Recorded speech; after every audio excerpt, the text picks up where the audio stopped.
ਸਤਿ ਸ਼੍ਰੀ ਅਕਾਲ। ਤੁਸੀਂ ਜੁੜੇ ਹੋਏ ਹੋ ਪੰਜਾਬੀ ਰੇਡੀਓ USA ਦੇ ਨਾਲ ਤੇ ਮੈਂ ਹਾਂ ਪ੍ਰਵੀਨ ਸ਼ਰਮਾ ਲੈ ਕੇ ਹਾਜ਼ਰ ਹਾਂ ਪ੍ਰੋਗਰਾਮ ਖਬਰ ਤੇ ਨਜ਼ਰ। ਖਬਰ ਤੇ ਨਜ਼ਰ ਪ੍ਰੋਗਰਾਮ ਦੇ ਵਿੱਚ ਕਈ ਅਹਿਮ ਤੇ ਕੀ ਖਾਸ ਖਬਰਾਂ ਤੇ ਚਰਚਾ ਕਰਨ ਦੇ ਲਈ ਮੇਰੇ ਨਾਲ ਜੁੜ ਚੁੱਕੇ ਨੇ ਦੀਪਕ ਸ਼ਰਮਾ ਚਨਾਰਥਲ ਜੀ। ਸ਼ਰਮਾ ਜੀ, ਸਤਿ ਸ਼੍ਰੀ ਅਕਾਲ ਜੀ। ਸਵਾਗਤ ਹੈ ਜੀ ਪੰਜਾਬੀ ਰੇਡੀਓ USA ਤੇ। ਸਤਿ ਸ਼੍ਰੀ ਅਕਾਲ ਪ੍ਰਵੀਨ ਜੀ, ਸਾਰੇ ਦਰਸ਼ਕਾਂ ਨੂੰ ਸਰੋਤਿਆਂ ਨੂੰ ਮੇਰੀ ਪਿਆਰ ਭਰੀ ਸਤਿ ਸ਼੍ਰੀ ਅਕਾਲ। ਜੀ ਜੀ। ਪ੍ਰੋਗਰਾਮ ਖਬਰ ਤੇ ਨਜ਼ਰ ਨੂੰ ਸਪਾਂਸਰ ਕਰਦੇ ਨੇ ਖਾਲਸਾ ਇੰਸ਼ੋਰੈਂਸ ਏਜੰਸੀ ਵਾਲੇ, ਜਿਨ੍ਹਾਂ ਤੋਂ ਤੁਸੀਂ ਹਰ ਤਰੀਕੇ ਦੀ ਇੰਸ਼ੋਰੈਂਸ ਲੈ ਸਕਦੇ ਹੋ। ਇੰਸ਼ੋਰੈਂਸ ਬਾਰੇ ਪਤਾ ਕਰਨ ਦੇ ਲਈ ਇਹਨਾਂ ਦਾ ਨੰਬਰ ਹੈ 408 272 2500। ਇਹ ਪਿਛਲੇ 32 ਸਾਲਾਂ ਤੋਂ ਇੰਸ਼ੋਰੈਂਸ ਦੇ ਵਿੱਚ ਸ਼ਾਨਦਾਰ ਸੇਵਾਵਾਂ ਦੇ ਰਹੇ ਨੇ।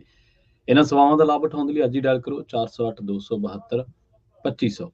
ਟਰਕੀਅਨ ਇਮੀਗ੍ਰੇਸ਼ਨ ਲਾ ਫਰਮ ਵਾਲੀ ਜੇ ਟਰਕੀਅਨ ਅਟਾਰਨੀ ਟਰਕੀਅਨ ਦੇ ਨਾਲ ਤੁਸੀਂ ਯੂਐਸ ਇਮੀਗ੍ਰੇਸ਼ਨ ਬਾਬਤ ਕੋਈ ਵੀ ਸਲਾਹ ਕਰਨੀ ਹੈ, ਕੋਈ ਵੀ ਸਵਾਲ ਪੁੱਛਣਾ, ਤੇ ਉਹਨਾਂ ਦਾ ਨੰਬਰ ਹੈ 4159090503।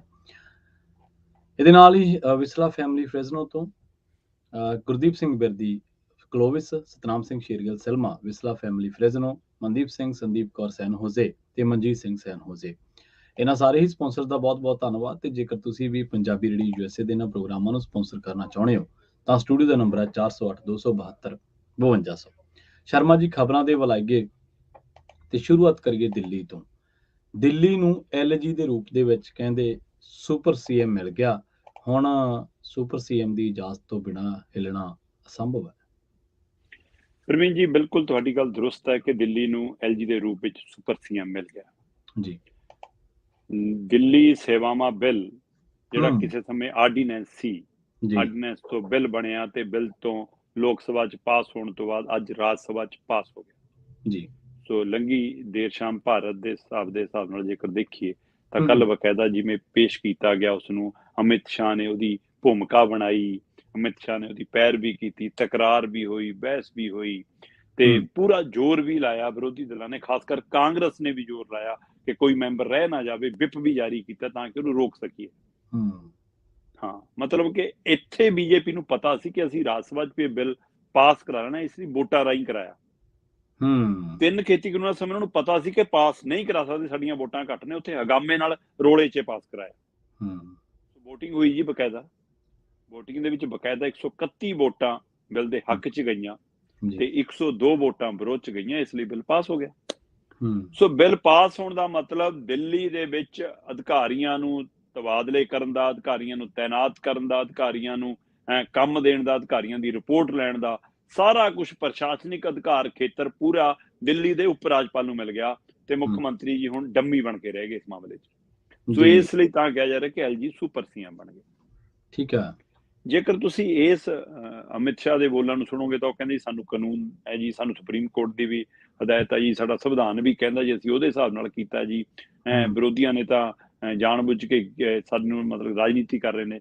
ਪਰ ਅਰਵਿੰਦ ਕੇਜਰੀਵਾਲ ਕਹਿੰਦੇ ਪਿਛਲੇ ਦਰਵਾਜ਼ੇ ਦਿੱਲੀ ਨੂੰ ਕੰਟਰੋਲ ਕਰਨ ਦੀ ਬੀਜੇਪੀ ਦੀ ਸਾਜ਼ਿਸ਼ ਹੈ। ਪਤਾ ਨਹੀਂ ਕੀ ਨਰਿੰਦਰ ਮੋਦੀ ਨੂੰ ਲੱਗਦਾ ਹੈ ਕਿ ਉਹ ਇਸ ਤਰ੍ਹਾਂ ਦਿੱਲੀ ਸਰਕਾਰਾਂ ਨੂੰ ਧੱਕਾ ਕਰਦੇ ਨੇ, ਪਰ ਲੋਕ ਜਿੰਨੇ ਕਹਿੰਦੇ ਮੇਰੀ ਸਰਕਾਰ ਤੋਂ ਖੁਸ਼ ਨੇ, ਕੇਜਰੀਵਾਲ ਜਾਂ ਆਪ ਦੀ ਸਰਕਾਰ ਤੋਂ, 2024 ਚ ਬੀਜੇਪੀ ਨੂੰ ਇੱਕ ਸੀਟ ਨਹੀਂ ਆਊਗੀ ਜੀ। ਇੱਥੇ ਮੇਰੀ ਦਿੱਲੀ ਦੇ ਇੱਕ ਉਸ ਲੀਡਰ ਨਾਲ ਅੱਜ ਗੱਲ ਹੋਈ ਹੈ ਪ੍ਰਵੀਨ ਜੀ, ਜਿਹੜਾ ਲੀਡਰ ਆਮ ਆਦਮੀ ਪਾਰਟੀ ਦੇ ਸ਼ੁਰੂਆਤ ਦੇ ਵਿੱਚ ਮੁਰਲੀ ਕਤਾਰ ਦੇ ਵਿੱਚ ਇਹਨਾਂ ਦੇ ਨਾਲ ਸੀ। ਠੀਕ ਹੈ। ਆਮ ਆਦਮੀ ਪਾਰਟੀ ਦੀ ਨੀਂਹ ਰੱਖਣ 'ਚ ਜਿਹਦੀ ਭੂਮਿਕਾ ਸੀ। ਜਦੋਂ ਮੈਂ ਉਹਨਾਂ ਨਾਲ ਇਸ ਬਾਰੇ ਗੱਲ ਕੀਤੀ ਤਦ ਉਹਨਾਂ ਨੇ ਇਹਦੇ ਉੱਤੇ ਟਿੱਪਣੀ ਕਰਨ ਦੀ ਬਜਾਏ ਗੱਲ ਨਵੇੜੀ, ਕਹਿੰਦੇ ਜੋ ਕਰਨਗੇ ਉਹ ਭਰਨਗੇ, ਜੋ ਬੀਜਣਗੇ ਉਹ ਵੱਢਣਗੇ। ਸੋ ਕਹਿੰਦੇ ਇਹ ਪੰਜਾਬ ਦੇ ਵਿੱਚ ਤੁਹਾਡੇ ਸੂਬੇ ਦੇ ਵਿੱਚ ਦੇਖ ਲਓ ਕਿ CM ਤੁਸੀਂ ਕਿਹਨੂੰ ਚੁਣਿਆ ਤੇ ਸੁਪਰ CM ਕੌਣ ਹੈ। ਸੋ ਫਿਰ ਉਹੋ ਜਿਹਾ ਭੋਗ ਰਿਹਾ, ਕਹਿੰਦੇ ਉਹਦਾ ਹਰਜਾਨਾ ਕਹਿੰਦੇ ਦਿੱਲੀ ਵਾਸੀਆਂ ਨੂੰ ਚੁਕਾਉਣਾ ਪੈਂਦਾ। ਠੀਕ ਹੈ। ਸੋ ਉਹਦਾ ਨਿਸ਼ਾਨਾ ਸਿੱਧਾ ਅਰਵਿੰਦ ਕੇਜਰੀਵਾਲ ਤੇ ਇਸ ਗੱਲੋਂ ਸੀ ਕਿ ਤੁਸੀਂ ਆਪਣੀ ਵਾਰ ਨੂੰ ਰੌਲਾ ਪਾਉਂਦੇ ਹੋ, ਹਾਈ ਕਮਾਨ ਹੋ ਤਾਂ ਹਾਈ ਕਮਾਨ ਬਣ ਕੇ ਰਹੋ। ਜੀ ਜੀ। ਪੰਜਾਬ ਦੇ ਵਿੱਚ ਮੁੱਖ ਮੰਤਰੀ ਭਗਵੰਤ ਮਾਨ ਨੂੰ ਸਕ੍ਰਿਪਟਾਂ ਵੀ ਦਿੱਲੀ ਤੋਂ, ਪੰਜਾਬ ਦੇ ਵਿੱਚ ਮੁੱਖ ਮੰਤਰੀ ਭਗਵੰਤ ਮਾਨ ਦੇ ਲਈ ਲਿਖਤਾਂ ਵੀ ਇੱਥੋਂ ਜੀ, ਹੁਕਮ ਪੱਤਰ ਵੀ ਇੱਥੋਂ, ਚਿੱਠੀਆਂ ਪੱਤਰ ਵੀ ਇੱਥੋਂ ਤੱਕ ਕਿ ਹਰ ਮੰਤਰੀ ਦੇ ਨਾਲ ਦਿੱਲੀ ਦਾ ਇੱਕ ਬੰਦਾ ਲਾਇਆ, ਪੁੱਛ ਕੇ ਬੋਲੇ। ਮੰਤਰੀ ਬਿਨਾਂ ਦਿੱਲੀ ਦੇ ਬੰਦਿਆਂ ਦੀ ਮਨਜ਼ੂਰੀ ਤੋਂ ਬੋਲ ਨਹੀਂ ਸਕਦਾ। ਸੈਕਟਰੀਏਟ 'ਚ ਬੰਦੇ ਬਿਠਾਤੇ, ਉਹਨਾਂ ਦੇ ਨਾਂ ਤੇ ਕੋਠੀਆਂ ਲੈਤੀਆਂ, ਘਰ ਲੈਤੇ, ਕਮਰੇ ਲੈਤੇ। ਸੋ ਇਸ ਲਈ ਕਹਿੰਦੇ ਜੀ ਪੰਜਾਬ ਨੂੰ ਕਿੰਨੇ ਸੁਪਰ CM ਚਲਾ ਰਿਹਾ, ਕਹਿੰਦੇ ਜੀ ਫਿਰ ਕੀ ਹੋ ਗਿਆ ਜੀ, ਅਗਲੇ ਨੇ ਚਲਾਇਆ ਸੀ, ਹੁਣ ਅਗਲੇ ਨੇ ਇੱਥੇ ਲਾਤਾ ਜੀ। ਆਮ ਆਦਮੀ ਪਾਰਟੀ ਦੇ ਨਾਲ ਰਹੇ ਜਾਂ ਆਮ ਆਦਮੀ ਪਾਰਟੀ ਦਾ ਹਿੱਸਾ ਰਹੇ ਬੰਦਿਆਂ ਦੀ ਰਾਏ। ਠੀਕ ਹੈ। ਪਰ ਜੋ ਕੁਝ ਲੋਕ ਸਭਾ ਤੋਂ ਬਾਅਦ ਰਾਜ ਸਭਾ 'ਚ ਹੋ ਕੇ ਇਸ ਬਿੱਲ ਦੇ ਰੂਪ 'ਚ ਵਾਪਰਿਆ, ਮੈਂ ਇਸ ਨੂੰ ਹੋਰ ਪਹਿਲੂ ਤੋਂ ਦੇਖਣਾ ਪ੍ਰਵੀਨ ਜੀ। ਕੀ ਇਹ ਸਿਰਫ ਮਸਲਾ ਦਿੱਲੀ ਦੇ ਵਿੱਚ ਉਪ ਰਾਜਪਾਲ ਤੇ ਮੁੱਖ ਮੰਤਰੀ ਦੇ ਅਧਿਕਾਰਾਂ ਦਾ ਹੀ ਹੈ ਜਾਂ ਇਹ ਸੂਬਿਆਂ ਦੇ ਅਧਿਕਾਰਾਂ ਦਾ ਮਾਮਲਾ? ਇਹ ਸੂਬਿਆਂ ਦੇ ਅਧਿਕਾਰ ਖੋਣ ਦਾ ਮਾਮਲਾ ਔਰ ਇਹ ਇਕੱਲਾ ਕੀ ਦਿੱਲੀ ਤੱਕ ਸੀਮਤ ਹੈ? ਇਹਦਾ ਸੇਕ ਹੁਣ ਚੌ ਪਾਸਿਓਂ ਫੈਲਣ ਲੱਗਾ ਜੀ। ਪੱਛਮੀ ਬੰਗਾਲ ਦੀਆਂ ਚੋਣਾਂ 'ਚ ਜਿਸ ਤਰੀਕੇ ਨਾਲ ਬੀਜੇਪੀ ਲੜੀ ਸੀ ਜੀ, ਤਰੀਕਾ ਸਭ ਨੂੰ ਸਾਫ਼ ਦਿਖਦਾ ਸੀ ਕਿ ਹਿੱਲਾ ਬਸ ਇੱਕੋ ਹੈ ਕਿ ਪੱਛਮੀ ਬੰਗਾਲ ਸਾਡੇ ਕੰਟਰੋਲ ਚੱਲ ਜਾਵੇ। ਠੀਕ ਆ, ਉਹ VOTING ਸੀ ਪਰ VOTING 'ਚ ਉਸ ਹੱਦ ਤੱਕ ਗਏ ਕਿ ਆਪਾਂ ਕੋਈ ਹੱਥਕੰਡਾ ਆਪਣਾ ਕੇ ਜਿੱਤ ਲਈਏ। ਚਲੋ, ਪਰ ਜੰਮੂ ਕਸ਼ਮੀਰ 'ਚ ਤਾਂ ਕੋਈ ਵੋਟ ਨਹੀਂ ਸੀ ਜੀ, ਕੋਈ ਚੋਣਾਂ ਨਹੀਂ ਸੀ, ਕੋਈ ਵੋਟਾਂ ਨਹੀਂ ਸੀ। ਤੁਸੀਂ ਧਾਰਾ 370 ਹਟਾਉਣ ਦਾ ਵਾਅਦਾ ਕੀਤਾ ਸੀ, ਤੁਸੀਂ ਹਟਾ ਲਈ। ਉਹਦੇ ਉੱਤੇ ਡਿਬੇਟ ਹੋਵੇ, ਉਹਦੇ ਪਰ ਚਰਚਾ ਹੋਵੇ, ਉਹਦੇ ਪਰ ਵਿਵਾਦ ਹੋਵੇ, ਕੁਝ ਤਰ੍ਹਾਂ ਕਹਿਣ ਕਿ ਗਲਤ ਸੀ, ਕੁਝ ਤਰ੍ਹਾਂ ਕਹਿਣ ਠੀਕ ਹੈ, ਚਲੋ ਕਰ ਲਓ ਚਰਚਾ। ਆਹ ਕਿਹੜਾ ਤਰੀਕਾ ਸੀਗਾ ਕਿ ਤੁਸੀਂ ਉੱਥੇ ਚੁਣੇ ਹੋਏ ਨੁਮਾਇੰਦਿਆਂ ਨੂੰ ਕਹੋ ਕਿ ਹੋ ਜੋ ਲਾਂਭੇ, ਤੁਹਾਡੀ ਸੁਣੀ ਨਹੀਂ ਜਾਊਗੀ, ਤੁਸੀਂ ਘਰਾਂ 'ਚ ਨਜ਼ਰਬੰਦ ਹੋਵੋਗੇ ਤੇ ਅਸੀਂ ਤੁਹਾਡੇ ਸੂਬੇ ਦੇ 2 ਟੋਟੇ ਕਰਾਂਗੇ।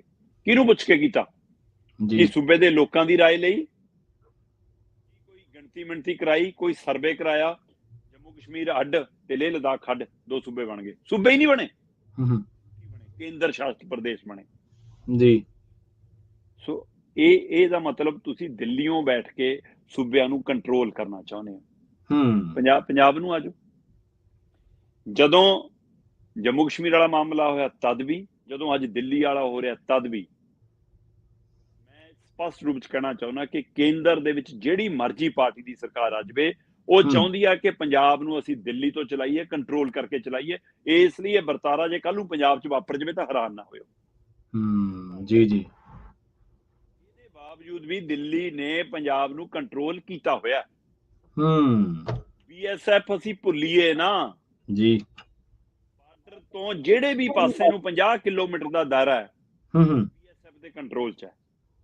ਜਿੱਧਰੋਂ ਮਰਜ਼ੀ ਪਾਸਿਓਂ, ਜਿੱਧਰ ਪਾਕਿਸਤਾਨ ਦਾ ਬਾਰਡਰ ਲੱਗਦਾ ਹੈ, ਜਿੱਧਰ ਕਿਸੇ ਹੋਰ ਸੂਬੇ ਦਾ ਬਾਰਡਰ ਲੱਗਦਾ ਹੈ, ਕਿਸੇ ਹੋਰ ਦੇਸ਼ ਦਾ ਬਾਰਡਰ ਲੱਗਦਾ ਹੈ, ਉਸ ਦੇਸ਼ ਦੇ ਬਾਰਡਰ ਤੋਂ ਜਿੰਨਾ ਪੰਜਾਬ ਕੰਨੀ ਨੂੰ ਆਉਂਗੇ 50 ਕਿਲੋਮੀਟਰ ਹਰ ਪਾਸਿਓਂ ਉਹ BSF ਦੇ ਕੰਟਰੋਲ 'ਚ ਤੇ BS ਕੇਂਦਰ ਦੀ ਏਜੰਸੀ ਹੈ।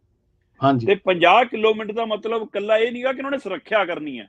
50 ਕਿਲੋਮੀਟਰ ਦੇ ਵਿੱਚ ਉਹ ਕਿਸੇ ਸਥਾਨਕ MLA ਨੂੰ ਬਿਨਾਂ ਪੁੱਛੇ ਜੀ, ਕਿਸੇ ਸਥਾਨਕ ਸੁਰੱਖਿਆ ਏਜੰਸੀ ਨੂੰ ਬਿਨਾਂ ਪੁੱਛੇ, ਲੋਕਲ ਥਾਣੇ ਪੁਲਿਸ ਨੂੰ ਬਿਨਾਂ ਪੁੱਛਿਆ, ਜਿਹੜੇ ਬੰਦੇ ਨੂੰ ਚਾਹਣ ਬੰਦੇ ਤੋਂ ਪੁੱਛਗਿੱਛ ਕਰ ਸਕਦੇ ਆ, ਜਿਹੜੇ ਵਿਅਕਤੀ ਤੋਂ ਚਾਹਣ ਉਹ ਤੋਂ ਪੁੱਛਗਿੱਛ ਕਰ ਸਕਦੇ ਆ, ਜਿਹਦੇ ਘਰ ਚਾਹਣ ਕੁੰਡਾ ਖੜਕਾ ਕੇ ਵੜ ਸਕਦੇ ਆ, ਜਿਹਨੂੰ ਚਾਹਣ ਗ੍ਰਿਫਤਾਰ ਕਰ ਸਕਦੇ ਆ। ਮਤਲਬ ਅੱਧਾ ਪੰਜਾਬ ਪਹਿਲਾਂ ਹੀ ਕੰਟਰੋਲ 'ਚ ਹੈ ਜੀ। ਪਰ ਜੇ ਮੈਂ ਕਹਾਂ ਕਿ ਪੂਰਾ ਪੰਜਾਬ ਕੰਟਰੋਲ 'ਚ ਹੈ, ਮੰਨੋਗੇ ਪ੍ਰਵੀਨ ਜੀ? ਨਹੀਂ, ਮੰਨਣਾ ਚਾਹੁੰਦੀ ਨਹੀਂ ਗੱਲ। ਨਹੀਂ, ਮੈਂ ਮਨਾਉਣਾ ਜੀ। ਤੁਸੀਂ ਦੱਸਿਓ ਕਿ ਗਲਤ ਹੈ ਕਿ ਠੀਕ ਹੈ।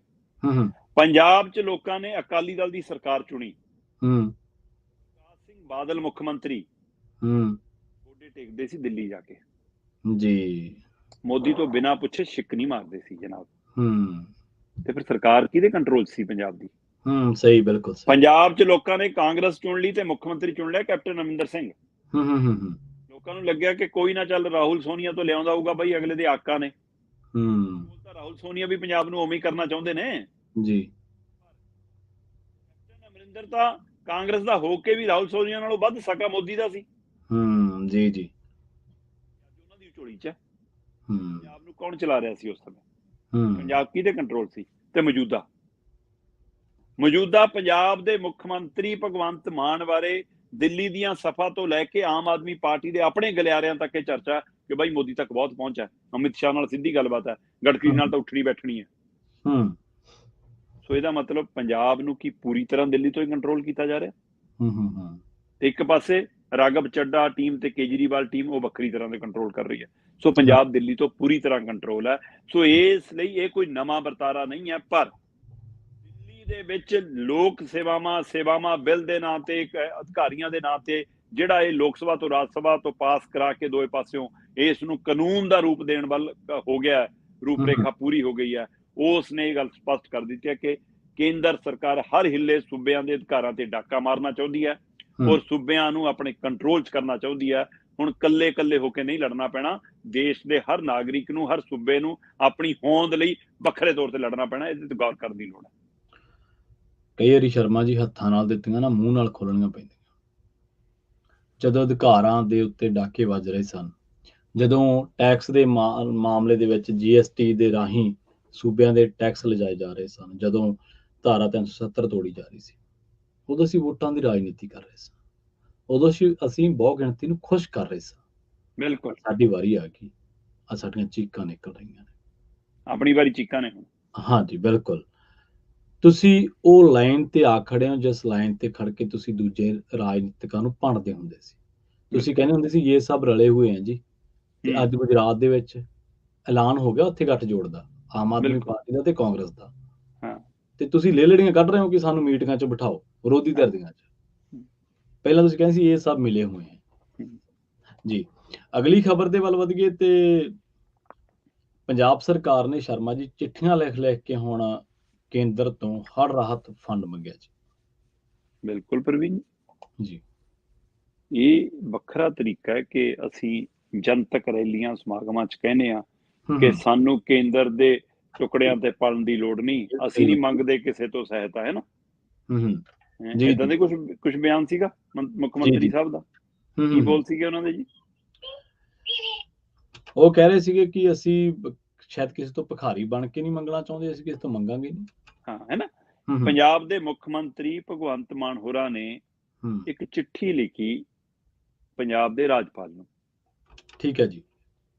ਤੇ ਉਹ ਚਿੱਠੀ ਦਾ ਉਲਥਾ ਕਰਕੇ ਜਨਤਾ ਨੂੰ ਲੀਕ ਕਰਤਾ ਤੇ ਕਿਹਾ ਕਿ ਦੇਖੋ ਵੀ ਐ ਢੰਗ ਤਾਂ ਰਾਜਪਾਲ ਤਾਂ ਬੜਕ ਮਾਰੀ।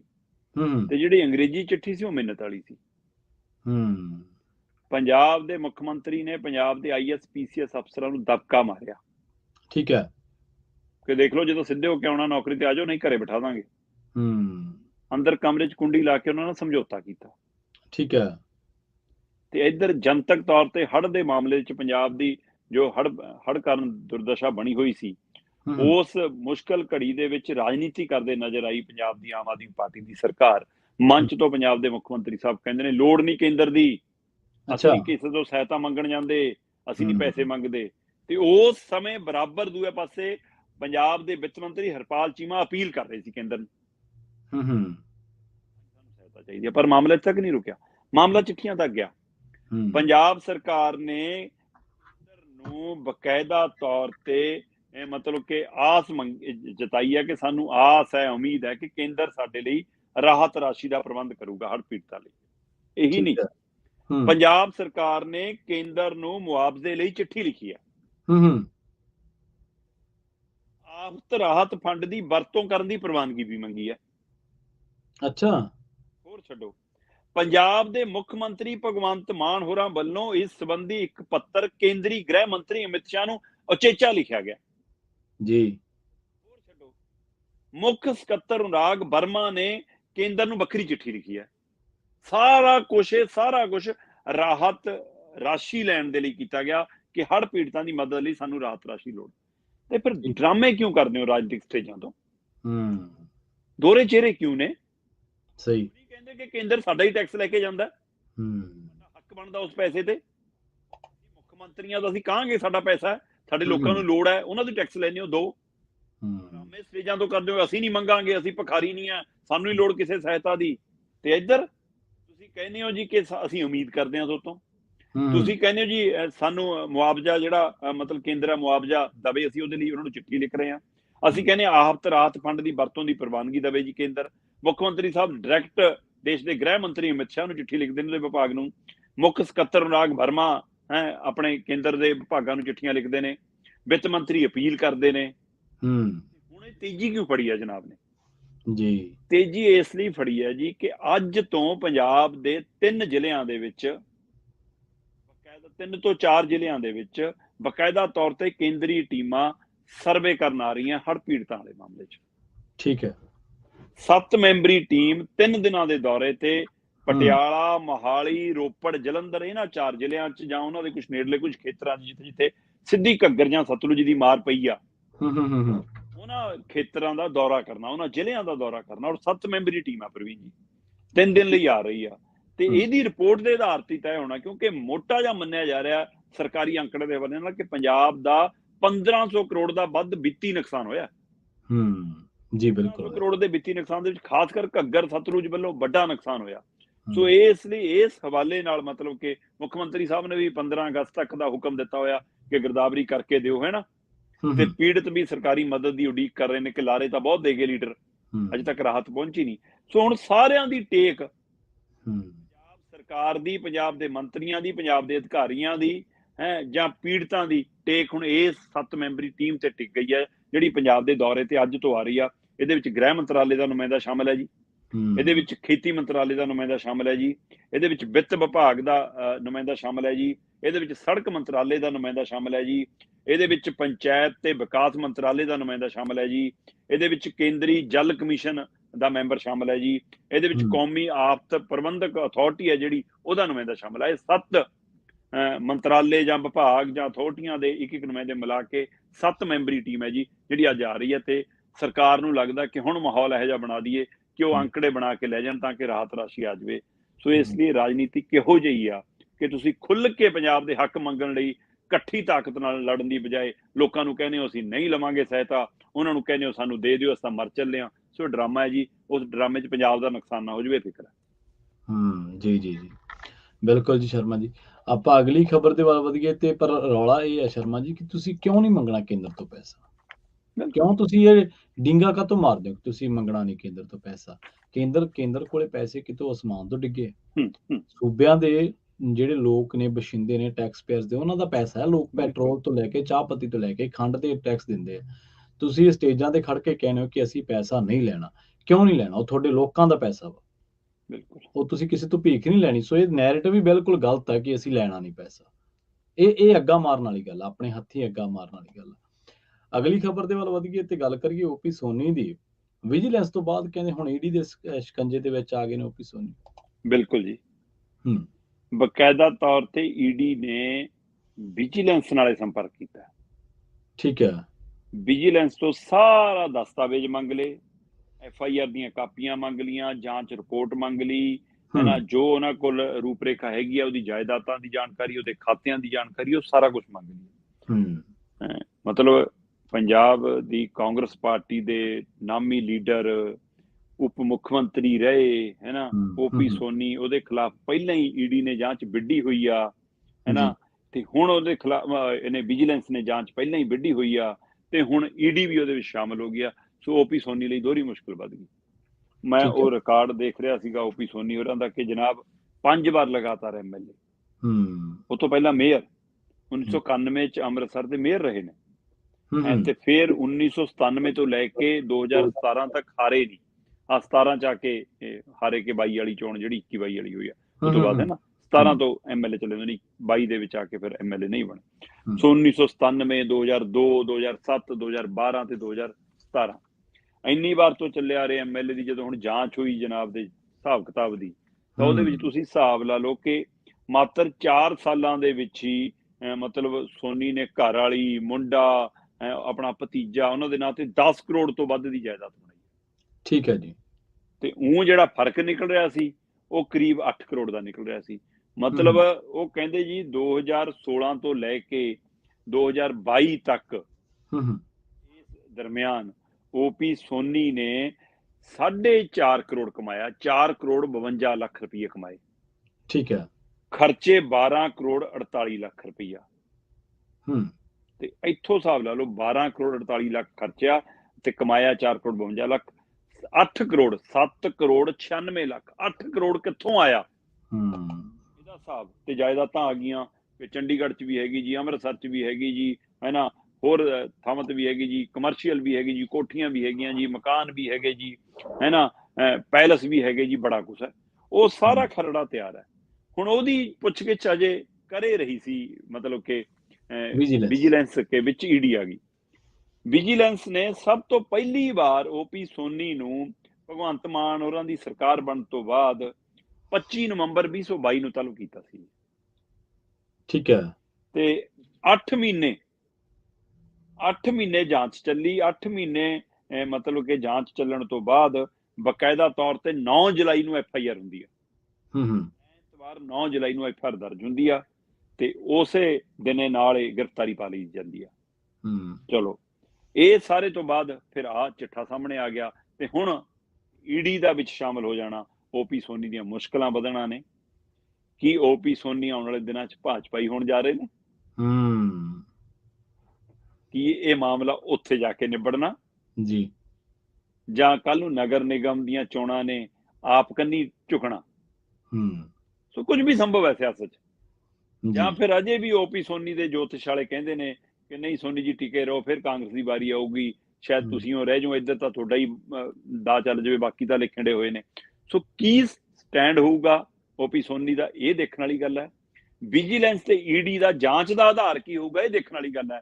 ਰਾਜਨੀਤਿਕ ਜਾਂਚ ਹੈ ਕਿ ਸੱਚਮੁੱਚ ਘਪਲਿਆਂ ਵਾਲੇ ਦੋਸ਼ੀਆਂ ਨੂੰ ਅੰਦਰ ਦੇਣ ਵਾਲੀ ਜਾਂਚ ਹੈ, ਇਹ ਦੇਖਣ ਵਾਲੀ। ਜੀ ਬਿਲਕੁਲ ਬਿਲਕੁਲ। ਚਿੱਟੇ ਦੇ ਖਿਲਾਫ ਮਾਲਵੇ ਦੇ ਵਿੱਚੋਂ ਉੱਠੀ ਕਹਿੰਦੇ ਲੋਕ ਲਹਿਰ ਸ਼ਰਮਾ ਜੀ। ਬਿਲਕੁਲ, ਇਹ ਇੱਕ ਚੰਗੀ ਮੁਹਿੰਮ ਕਹਿ ਸਕਦੇ ਹਾਂ ਆਪਾਂ ਕਿ ਜਿਹੜੀ ਵਿੱਢੀ ਗਈ ਆ ਬਕਾਇਦਾ ਤੌਰ ਤੇ, ਕਿਉਂਕਿ ਲਗਾਤਾਰ ਵਰਤਾਰਾ ਪੰਜਾਬ 'ਚ ਆਏ ਦਿਨ। ਇੱਕ ਕੱਲ ਮੈਂ ਦੇਖ ਰਿਹਾ ਸੀ ਕਿ ਪਿਓ ਮਾਰਤਾ ਜੀ, ਹੈ ਨਾ, ਤੇ ਇੱਧਰ 77 ਕਰੋੜ ਦੀਆਂ ਹੈਰੋਇਨ ਕਹਿੰਦੇ ਜੀ ਜੁਲਾਈ ਮਹੀਨੇ ਦੀ, ਅਗਸਤ ਮਹੀਨੇ ਦੀ ਕੀ ਹੈ ਨਾ, ਵੱਡੀ ਖੇਪਾਂ ਦੇ ਵਿੱਚ ਨਾਲ 70 ਕਿਲੋ ਸ਼ਰਮਾ ਜੀ, ਮਾਫ ਕਰਨਾ, ਹੈ 77 ਕਿਲੋ 800 ਗ੍ਰਾਮ। ਹਾਂਜੀ ਹਾਂਜੀ, 77 ਕਿਲੋ 800 ਗ੍ਰਾਮ ਜਿਹੜੀ ਇਹ ਖੇਪ ਫੜੀ ਗਈ ਹੈ। ਕਹਿੰਦੇ ਕਿ ਸਾਲ 2023 ਦਾ ਹੁਣ ਤੱਕ ਦੀ ਪੰਜਾਬ ਦੀ ਸਭ ਤੋਂ ਵੱਡੀ ਖੇਪ ਹੈ, ਸਭ ਤੋਂ ਵੱਡੀ ਖੇਪ। ਹਾਂਜੀ ਹਾਂਜੀ। ਦੂਜੇ ਪਾਸੇ ਆਪਾਂ ਇੱਕ ਦਿਨ ਉਹ ਪਹਿਲਾਂ ਖਬਰ ਕਰ ਰਹੇ ਸੀ, ਉਹ ਪਰਮਜੀਤ ਕੌਰ ਪੰਮੀ ਵਾਲੀ, ਹਾਂਜੀ, ਉਹਦੇ ਘਰੋਂ ਲਿਆਇਆ ਤੇ ਉਹ ਨਾ ਬੱਕਰੀ ਵੇਚ ਕੇ ਤੇ ਉਹ ਚਿੱਟੇ ਵਾਲਾ ਉਹ ਬੰਦਾ। ਸੋ ਇਹਦਾ ਲਗਾਤਾਰ ਆਪਾਂ ਲਗਾਤਾਰ ਗੱਲ ਕਰਦੇ ਹਾਂ ਕਿ ਪੰਜਾਬ 'ਚ ਲਗਾਤਾਰ ਇੱਕ ਦਿਨ 'ਚ ਇੱਕ ਜਾਨ ਤਾਂ ਜਾ ਹੀ ਰਹੀ ਹੈ। ਤੇ ਪਰ ਹੁਣ ਪੰਜਾਬ ਦੇ ਵਿੱਚ ਪਿੰਡ ਉੱਠਣ ਲੱਗੇ ਨੇ ਜੀ, ਪਿੰਡਾਂ ਦੇ ਲੋਕ ਉੱਠਣ ਲੱਗੇ ਨੇ ਜੀ। ਪੰਜਾਬ 'ਚ ਇੱਕ ਮੁਹਿੰਮ ਨਵੀਂ ਉੱਠਣ ਜਾ ਰਹੀ ਹੈ ਪ੍ਰਵੀਨ ਜੀ, ਜਿਹਦਾ ਨਾਂ ਹੈ ਪੁੱਤ ਬਚਾਓ ਮੁਹਿੰਮ। ਠੀਕ ਹੈ, ਕਿ ਉਹ ਆਪਾਂ ਕਹਿੰਦੇ ਆ ਨਾ ਕਿ ਕੁੱਖ 'ਚ ਧੀ ਬਚਾਓ, ਹੁਣ ਧਰਤੀ ਤੇ ਜੰਮਿਆ ਪੁੱਤ ਵੀ ਬਚਾਓ ਜੀ ਜੀ, ਇਹਦੀ ਮੁਹਿੰਮ ਹੈ। ਸੋ ਇਸ ਨੂੰ ਲੈ ਕੇ ਬਕਾਇਦਾ ਤੌਰ ਤੇ ਮਾਲਵੇ ਦਾ ਪਿੰਡ ਦੁੱਲੇਵਾਲ ਖਾਸਾ ਚਰਚਾ 'ਚ ਆਇਆ ਸੀਗਾ। ਸੋ ਉਸ ਪਿੰਡ ਨੇ ਇੱਕ ਨਵੀਂ ਪਹਿਲ ਕਦਮੀ ਤੁਸੀਂ ਕਹਿ ਸਕਦੇ ਹੋ ਕੀਤੀ ਸੀ ਕਿ ਉਸ ਨੇ ਹੁਣ ਇੱਕ ਅਗਲਾ ਕਦਮ ਵਧਾਉਂਦਿਆਂ ਦਿਨ ਰਾਤ ਦੇ ਠਿੱਕਰੀ ਪਹਿਰੇ ਸ਼ੁਰੂ ਕਰਤੇ। ਠੀਕ ਹੈ ਪ੍ਰਵੀਨ ਜੀ, ਲਗਭਗ ਹਰ ਪਿੰਡ 'ਚ, ਖਾਸ ਕਰ ਵੱਡੇ ਪਿੰਡਾਂ ਦੇ ਵਿੱਚ ਤਾਂ 4 ਦਰਵਾਜ਼ੇ ਹੁੰਦੇ ਸੀ ਪਿੰਡ 'ਚ ਦਾਖਲ ਹੋਣ ਦੇ ਜੀ, ਤੇ ਉਹ ਦਰਵਾਜ਼ੇ ਬਕਾਇਦਾ ਰਾਤ ਨੂੰ ਬੰਦ ਹੁੰਦੇ ਸੀ। ਤੇ ਉਹ ਜਿੱਥੇ ਦਰਵਾਜ਼ੇ ਬੰਦ ਹੁੰਦੇ ਸੀ ਉਹਦੇ ਮੂਹਰੇ ਦੋਏ ਪਾਸੇ ਦਰਵਾਜ਼ਿਆਂ ਦੇ ਮੂਹਰੇ ਬਰਾਂਡਾ ਹੁੰਦਾ ਸੀ। ਜੇ ਕੋਈ ਦੇਰ ਸਵੇਰ ਰਾਤ ਨੂੰ ਯਾਤਰੂ, ਸਾਧੂ, ਸੰਤ, ਫਕੀਰ ਜਾਂ ਪਿੰਡ ਦਾ ਹੀ ਕੋਈ ਬੰਦਾ ਜਾਂ ਰਿਸ਼ਤੇਦਾਰ ਲੇਟ ਸਪੇਟ ਆ ਜਾਵੇ ਤਾਂ ਉੱਥੇ ਉਹਦੇ ਕੋਲ ਪੈਣ ਨੂੰ ਥਾਂ ਜ਼ਰੂਰ ਹੁੰਦੀ ਸੀ, ਕਿਉਂਕਿ ਅੱਗੇ ਆਪਣੇ ਬਜ਼ੁਰਗਾਂ ਦੇ ਮੋਢੇ ਤੇ ਪਰਨਾ ਦਾ ਜ਼ਰੂਰ ਹੁੰਦਾ ਸੀ ਬਾਈ ਜੀ ਜੀ, ਬਿਲਕੁਲ, ਹੈ ਨਾ।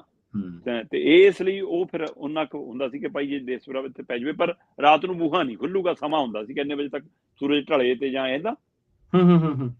ਫਿਰ ਉਹ ਤੋਂ ਬਾਅਦ ਉਹ ਦਰਵਾਜ਼ੇ ਖਤਮ ਹੋ ਗਏ ਤੇ ਪਿੰਡ ਦੇ ਵਿੱਚ ਦਾਖਲ ਹੋਣ ਦੀ ਪੂਰੀ ਉਹ ਫਿਰਨੀ ਬਣ ਗਈ, ਜਿਹੜੇ ਮਰਜ਼ੀ ਪਾਸਿਓਂ ਬੜੀ ਜਾਓ, ਹੈ ਨਾ, ਕੋਈ ਹਿਸਾਬ ਕਿਤਾਬ ਨਹੀਂ ਰਿਹਾ। ਤੇ ਉਹ ਤੋਂ ਬਾਅਦ ਫਿਰ ਕਾਲੇ ਕੱਛਿਆਂ ਦਾ ਦੌਰ ਆਇਆ। ਉਹ ਕਾਲੇ ਕੱਛਿਆਂ ਦੇ ਦੌਰ 'ਚ ਪਿੰਡਾਂ 'ਚ ਠਿੱਕਰੀ ਪਹਿਰੇ ਲੱਗਣੇ ਸ਼ੁਰੂ ਹੋਏ ਜੀ। ਉਸ ਠਿੱਕਰੀ ਪਹਿਰੇ ਦੀ ਪਿਰਤ ਦੁਬਾਰਾ ਜਿਉਂਦੀ ਹੋ ਗਈ ਆ ਚਿੱਟੇ ਦੇ ਕਾਰਨ ਜੀ। ਦੁੱਲੇਵਾਲ ਪਿੰਡ ਜਿਹੜਾ ਮਤਲਬ ਕਿ ਬਠਿੰਡਾ ਖੇਤਰ ਦਾ ਪਿੰਡ ਹੈ, ਉਸ ਪਿੰਡ ਨੇ ਦਿਨ ਰਾਤ ਦਾ ਠਿੱਕਰੀ ਪਹਿਰਾ ਰੱਖਿਆ ਕਿ ਬਾਈ ਜੀ ਬਾਹਰੋਂ ਆਉਣ ਵਾਲਾ ਬੰਦਾ ਪੁੱਛ ਕੇ ਜਾਊਗਾ, ਦੱਸ ਕੇ ਆਊਗਾ ਕਿਹਨੂੰ ਮਿਲਣ ਚੱਲਿਆ, ਕਿਉਂ ਮਿਲਣ ਚੱਲਿਆ, ਪਿੰਡ ਦੇ ਵਾਲੇ ਉਸ ਘਰ ਤੋਂ ਵੈਰੀਫਾਈ ਕਰਾਂਗੇ, ਫਿਰ ਜਾਣ ਦਿਆਂਗੇ।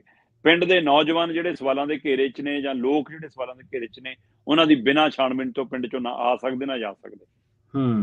ਚਿੱਟਾ ਮਕਾਉਣਾ ਕਹਿੰਦੇ। ਚਲੋ ਜੀ ਜੀ, ਢਿਲਵਾਂ ਪਿੰਡ ਹੈ ਜੀ ਬਰਨਾਲੇ ਦਾ, ਕਹਿੰਦੇ ਜੀ ਚਿੱਟਾ ਮੁਕਤ ਕਮੇਟੀ ਬਣਾ ਲਈ। ਹੁਣ ਸਾਨੂੰ ਘਰਾਂ ਦੀ ਨਿਸ਼ਾਨਦੇਹੀ ਆ, ਬੰਦਿਆਂ ਦੀ ਨਿਸ਼ਾਨਦੇਹੀ ਆ, ਤੇ ਚਿੱਟੇ ਤੋਂ ਮੁਕਤ ਕਰਕੇ ਹਟਾਂਗੇ ਜਿਹੜੇ ਜਿਹੜੇ ਚਿੱਟੇ ਦਾ ਕੰਮ ਕਰਦੇ ਆ। ਢਿਲਵਾਂ ਪਿੰਡ ਬਰਨਾਲੇ ਨੇ ਫੈਸਲਾ ਕਰ ਲਿਆ।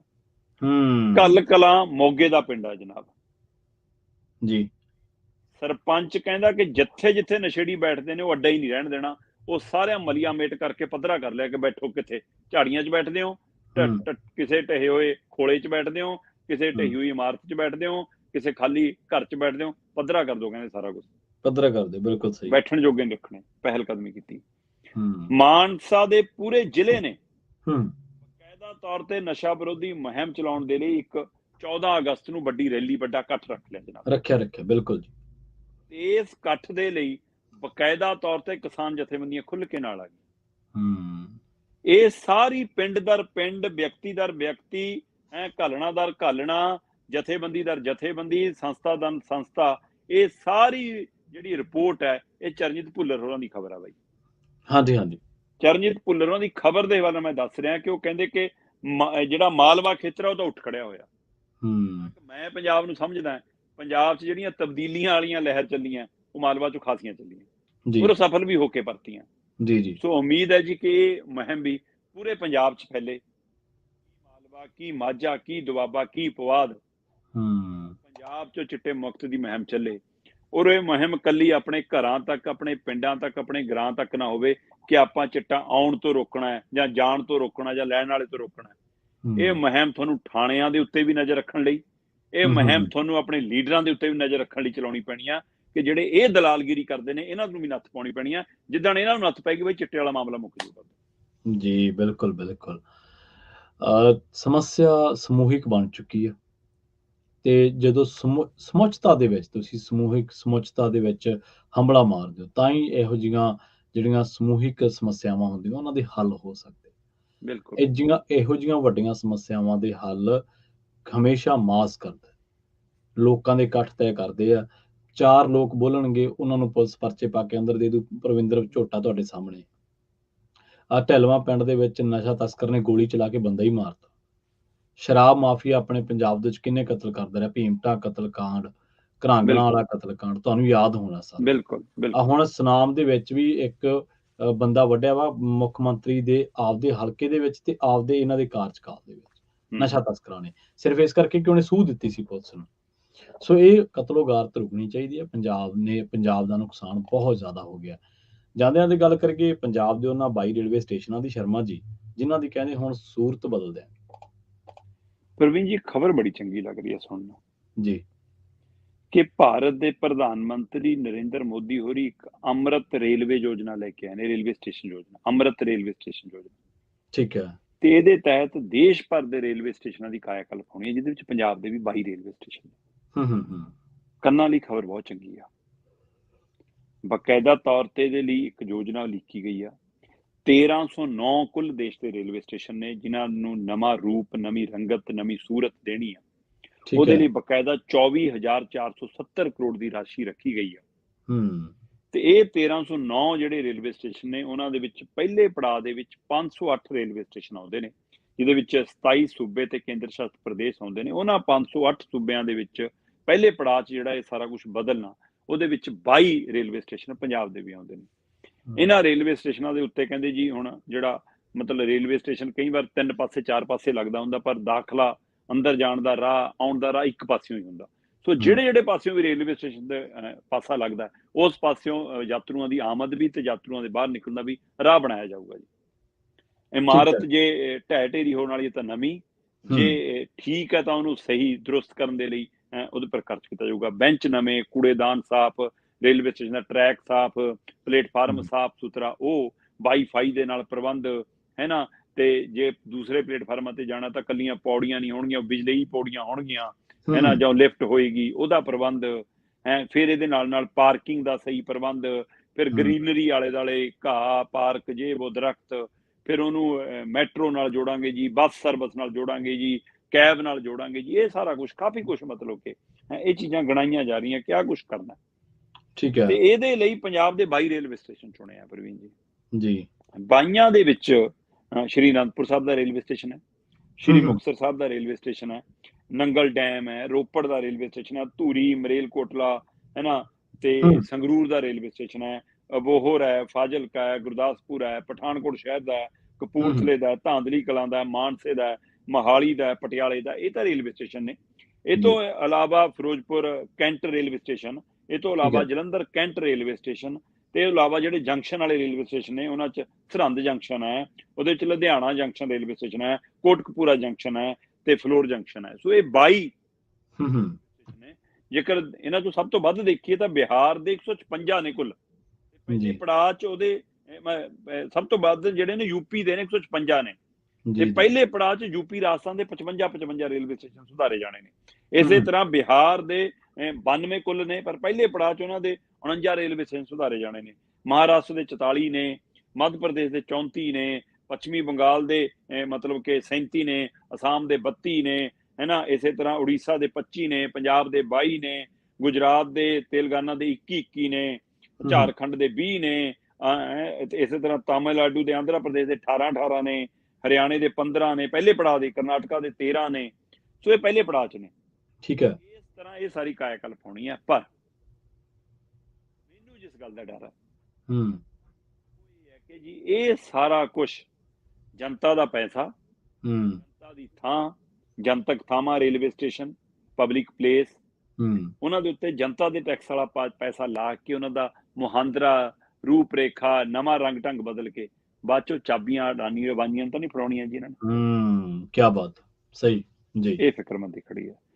ਗੁਜਰਾਤ ਦਾ ਅਹਿਮਦਾਬਾਦ ਦਾ ਹਵਾਈ ਅੱਡਾ ਪਟੇਲ ਸਾਹਿਬ ਦੇ ਨਾਂ ਤੇ ਹੈ ਜੀ। ਪਟੇਲ ਸਾਹਿਬ ਦੀ ਇੱਕ ਥਾਂ ਫੋਟੋ ਦਿਖਦੀ ਹੈ ਤੇ ਇੱਕ ਥਾਂ ਨਾਂ ਦਿਖਦਾ, ਬਾਕੀ ਬੜੀਆਂ ਸਲਾਈਡ ਦੇ ਉੱਤੇ ਬਿਜਲੀ ਪੱਟੀਆਂ ਚੱਲਦੀਆਂ, ਥਾਂ ਅੰਦਰ ਬੋਰਡ ਲੱਗਿਆ Adani railway station, Adani railway, Adani ਹਵਾਈ ਅੱਡਾ, ਅਡਾਨੀ ਹਵਾਈ ਅੱਡਾ। ਸੋ ਉਹ ਪੱਟੀਆਂ ਹੁਣ ਕਿਤੇ ਇਹਨਾਂ ਰੇਲਵੇ ਸਟੇਸ਼ਨ ਤਾਂ ਨਹੀਂ ਲੱਗਣੀਆਂ ਕਿ ਤੁਹਾਨੂੰ ਬਣਾ ਕੇ ਪਰੋਸ ਕੇ ਥਾਲੀ 'ਚ ਦੇ ਦਈਏ, ਜਿਵੇਂ ਚੰਡੀਗੜ੍ਹ ਦਾ ਬਿਜਲੀ ਵਿਭਾਗ ਦਿੱਤਾ, ਜਿਵੇਂ LIC ਦਿੱਤੀ, ਜਿਵੇਂ ਕਿੰਨੀਆਂ ਰੇਲ ਗੱਡੀਆਂ, ਕਿੰਨੇ ਹੀ ਬੜੇ ਰੇਲਵੇ ਸਟੇਸ਼ਨ ਦੇਤੇ। ਬਿਲਕੁਲ। ਹੁਣ ਇਹ ਉਹ ਕੜੀ 'ਚ ਤਾਂ ਨਹੀਂ। ਸੋ ਇਹਦੇ ਉੱਤੇ ਗੌਰ ਰੱਖਣ ਦੀ ਲੋੜ ਹੈ ਜੀ। ਸ਼ਰਮਾ ਜੀ, ਇਹਨਾਂ ਖਾਸ ਖਬਰਾਂ ਤੇ ਖਾਸ ਜਾਣਕਾਰੀਆਂ ਦੇ ਲਈ ਤੁਹਾਡਾ ਬਹੁਤ ਧੰਨਵਾਦ ਜੀ। ਬਹੁਤ ਸ਼ੁਕਰੀਆ ਜੀ। ਪ੍ਰੋਗਰਾਮ ਖਬਰ ਤੇ ਨਜ਼ਰ ਨੂੰ ਆਪਾਂ ਇੱਥੇ ਹੀ ਸਮਾਪਤ ਕਰਾਂਗੇ। ਸਮਾਂ ਇਜਾਜ਼ਤ ਨਹੀਂ ਦਿੰਦਾ। ਮੈਨੂੰ ਪ੍ਰਵੀਨ ਸ਼ਰਮਾ ਨੂੰ ਦਿਓ ਇਜਾਜ਼ਤ। ਜੁੜੇ ਰਹੋ ਪੰਜਾਬੀ ਰੇਡੀਓ USA ਦੇ ਨਾਲ। ਤੇ ਆਖਿਰ ਦੇ ਵਿੱਚ ਇੱਕ ਵਾਰ ਫਿਰ ਤੋਂ ਤੁਹਾਨੂੰ ਸਭ ਨੂੰ ਪਿਆਰ, ਸਤਿਕਾਰ, ਸਤਿ ਸ਼੍ਰੀ ਅਕਾਲ। ਪੰਜਾਬੀ ਰੇਡੀਓ USA ਤੇ ਪ੍ਰੋਗਰਾਮਾਂ ਦਾ ਸਿਲਸਿਲਾ ਲਗਾਤਾਰ ਜਾਰੀ।